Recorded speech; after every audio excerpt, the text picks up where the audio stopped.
Assalamualaikum warahmatullahi wabarakatuh. Kami dari kelompok 14 ingin mempresentasikan hasil kerja kelompok kami yang berjudul Rotavirus. Sebelumnya, perkenalkan nama saya Lisa Agustina. Nama saya Auni Raisa Azriel. Dan saya Diajeng Nurina.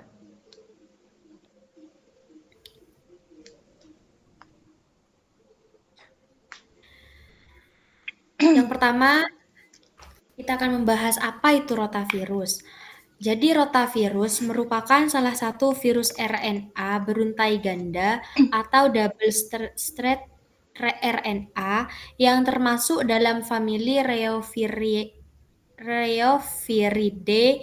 Virus ini dikenal sebagai penyebab utama diare akut pada bayi dan anak di bawah 5 tahun di seluruh dunia.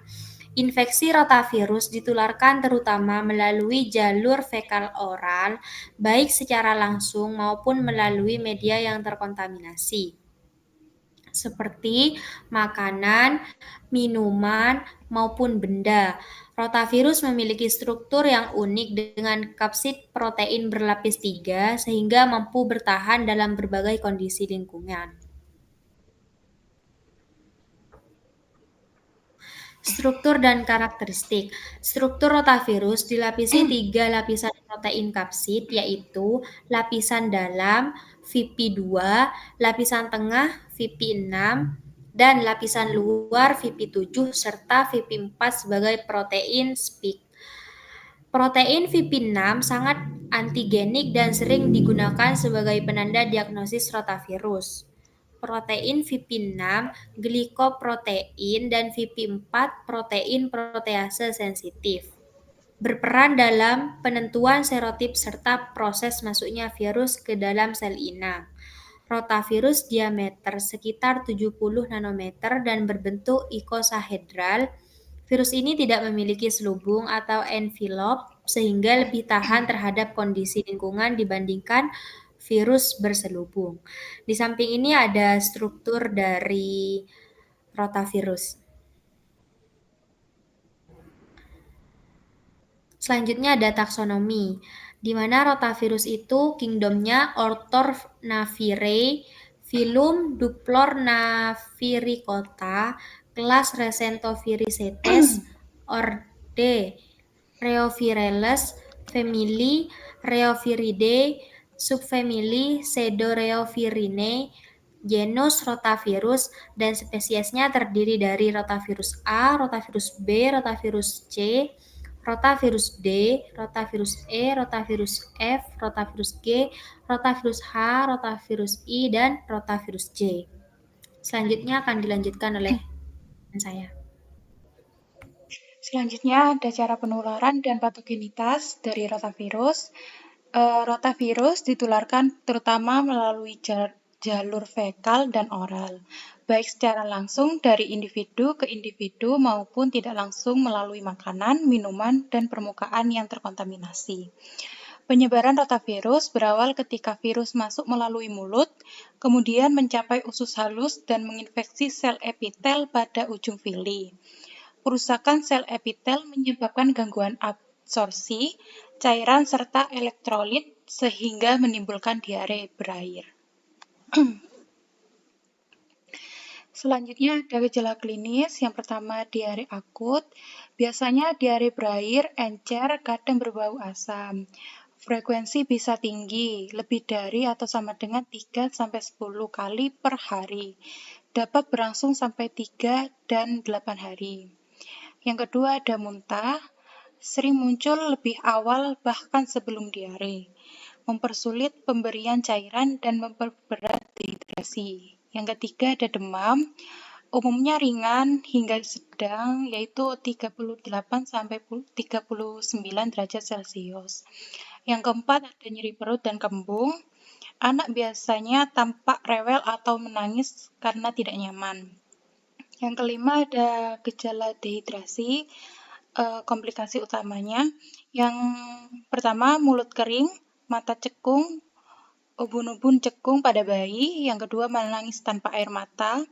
Ketiga berkurangnya frekuensi berkemih atau popok biasanya jarang basah. Yang keempat, lesu atau mudah mengantuk.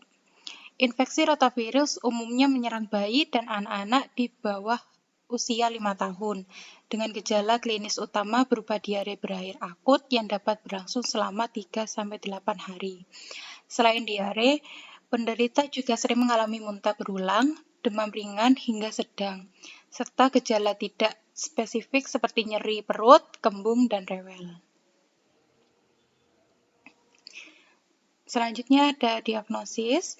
Yang pertama ada diagnosis klinis. Anak terutama usia 6-2 tahun dengan diare akut berair yang sering disertai muntah, demam, dan gejala dehidrasi. Diare biasanya terjadi mendadak dengan frekuensi tinggi, tinja encer, kadang berlendir tetapi jarang berdarah. Yang kedua, ada pemeriksaan laboratorium spesifik. Biasanya menggunakan ELISA, enzim link immunosorbate assay, dengan metode yang paling sering digunakan untuk mendeteksi antigen rotavirus pada sampel tinja. Yang kedua ada rapid test, imunochromatografi atau lateral flow assay, tes cepat yang praktis banyak dipakai di klinik. Yang ketiga ada RT-PCR, reference transcript test polymerase chain reaction, lebih sensitif dan spesifik, digunakan untuk penelitian atau konfirmasi. Yang keempat ada elektromikroskopi atau EM, metode klasik untuk melihat partikel virus, kini jarang digunakan karena mahal dan rumit. Yang ketiga ada pemeriksaan penunjang tambahan, yaitu hitung darah dan elektrolit untuk menilai derajat dehidrasi dan ketidakseimbangan elektrolit akibat diare. Yang selanjutnya ada gas darah bila dicurigai adanya asidosis metabolik. Selanjutnya akan dilanjutkan oleh teman saya. Selanjutnya ada pengobatan. Yang pertama, rehidrasi. Terapi utama adalah pemberian cairan rehidrasi baik oralit untuk kasus dehidrasi ringan sampai sedang maupun cairan intravena untuk dehidrasi berat. Tujuannya menggantikan cairan dan elektrolit yang hilang akibat muntah dan diare. Yang kedua, nutrisi. Anak tetap dianjurkan untuk melanjutkan ASI atau makanan sesuai usia. Penghentian makanan justru dapat memperburuk kondisi gizi. Yang ketiga, obat simptomatik. Antipiretik seperti parasetamol dapat diberikan bila terdapat demam. Obat anti muntah dapat dipertimbangkan pada kasus muntah berlebihan, tetapi penggunaannya harus hati-hati. Antibiotik tidak dianjurkan karena rotavirus adalah infeksi virus, bukan bakteri. Yang keempat, probiotik. Beberapa penelitian menunjukkan probiotik, misalnya Lactobacillus rhamnosus GG, dapat memperpendek durasi diare meskipun efeknya bervariasi. Selanjutnya ada pencegahan rotavirus. Yang pertama, vaksinasi rotavirus. Terdapat 2 jenis vaksin yang digunakan secara luas. Yang pertama, Rotarix, monovalen 2 dosis usia 6-12 minggu dan 10-16 minggu. Lalu Rotatec pentavalen 3 dosis usia 6-12 minggu, 10-16 minggu, dan 14-32 minggu. Yang kedua, kebersihan tangan. Yang pertama, cuci tangan dengan sabun dan air mengalir sebelum makan, setelah menggunakan toilet, dan setelah mengganti popok bayi. Yang kedua, hand sanitizer berbasis alkohol dapat digunakan bila tidak ada akses air bersih. Yang ketiga, kebersihan makanan dan minuman. Pastikan makanan dimasak hingga matang. Hindari konsumsi air mentah, gunakan air yang sudah direbus atau melalui proses pemurnian. Botol susu bayi harus disterilisasi secara rutin. Yang keempat, sanitasi lingkungan. Yang pertama, pembuangan tinja harus dilakukan dengan benar untuk mencegah kontaminasi lingkungan. Yang kedua, permukaan benda yang sering disentuh anak, misalnya mainan, sebaiknya rutin dibersihkan dan didesinfeksi. Yang kelima, pendidikan kesehatan.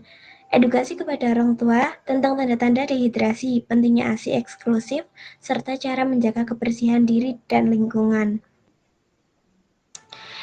Kesimpulan, rotavirus merupakan penyebab utama diare akut pada bayi dan anak-anak yang dapat menimbulkan dehidrasi berat hingga kematian apabila tidak ditangani dengan cepat. Penularannya terjadi melalui jalur fekal oral dengan tingkat penyebaran yang sangat tinggi. Pencegahan lebih efektif dilakukan melalui vaksinasi, peningkatan kebersihan lingkungan, pemberian ASI eksklusif, serta penerapan perilaku hidup bersih dan sehat. Dengan pemahaman yang baik mengenai karakteristik penularan, dampak klinis, serta pencegahannya, angka morbiditas dan mortalitas akibat rotavirus dapat ditekan.